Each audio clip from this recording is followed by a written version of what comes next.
Hi friends, तो आज हम जानेंगे अर्निंग पर शेयर ईपीएस क्या होता है और इसकी वजह से हम पता लगा सकते हैं कि स्टॉक महंगा है या सस्ता है, क्योंकि ये पी रेशियो कैलकुलेट करने में इस्तेमाल होता है। दूसरा, हम जान सकते हैं कि जो प्रोमोटर्स हैं वो ईमानदार है या नहीं, और तीसरा, उनका मैनेजमेंट स्टाइल अच्छा है कि नहीं।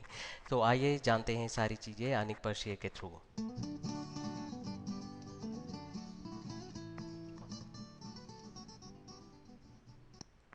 तो दोस्तों, क्या होता है अर्निंग पर शेयर? तो आप फॉर्मूला देख लेते हैं। अर्निंग पर शेयर जो है profit divided by number of shares होता है। तो एक एग्जांपल ले लेते हैं। मान लीजिए कंपनी है जिसका प्रॉफिट जो है 1 लाख रुपए है और उसके नंबर ऑफ शेयर्स यानी कि शेयर्स की संख्या 100 है। तो अर्निंग पर शेयर क्या हुआ? लाभ divided by number of shares. तो आ गया 1 lakh divided by 100 is equal to 1000 rupees प्रति शेयर।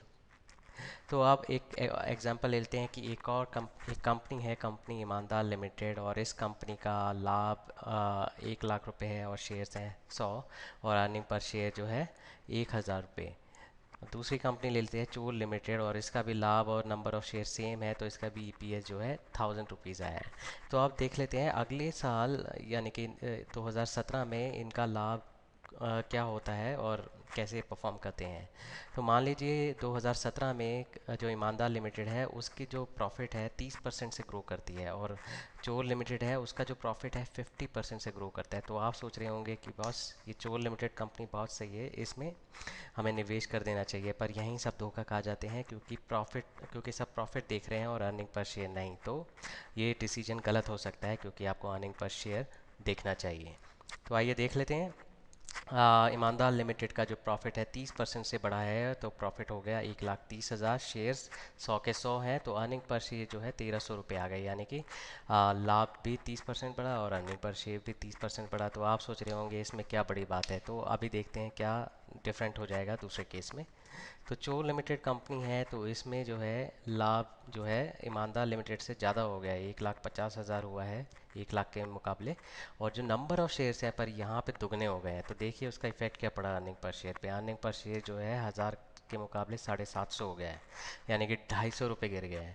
तो इसलिए देखिए प्रॉफिट तो उसका बड़ा है, बट आप लोगों ने पहले से अगर निवेश करा होता है इस कंपनी में तो आपको तो घाटा हो गया। तो ये बहुत ही इम्पोर्टेंट एक मेजर है जिससे हम पता लगा सकते हैं कि प्रमोटर्स जो हैं सही डिसीजन ले रहे हैं कि नहीं। तो इस चीज़ को हम जो है इक्विटी डाइल्यूशन भी बोलते हैं। ये आप आगे अगर गूगल में सर्च करेंगे तो दिख जाएगा, और न्यूज़पेपर में भी काफ़ी दिखेगा। तो आप कंपेयर करते हैं अर्निंग पर शेयर और नंबर ऑफ़ शेयर्स इन दोनों कंपनियों का। तो ये देखिए ईमानदार लिमिटेड का नंबर ऑफ़ शेयर सेम है, पर चोर लिमिटेड के नंबर ऑफ़ शेयर दुगने हो गए हैं, 100 से 200। और यहीं अर्निंग पर शेयर देखा जाए तो ईमानदार लिमिटेड का अर्निंग पर शेयर जो है इनकम के साथ ही बढ़ चुका है। तो जो प्रॉफिट भी बढ़ा और अर्निंग पर शेयर भी बढ़ा। क्यों? क्योंकि नंबर ऑफ़ शेयर जो है बराबर था। पर दूसरे केस में देखिए चोर लिमिटेड में प्रॉफिट तो बहुत बढ़ा, बट नंबर ऑफ़ शेयर जो है वो बहुत ज़्यादा बढ़ गया, उसकी वजह से अर्निंग पर शेयर जो है इसका गिर गया। तो ज़्यादा प्रॉफिट का भी कोई फ़ायदा नहीं हुआ है।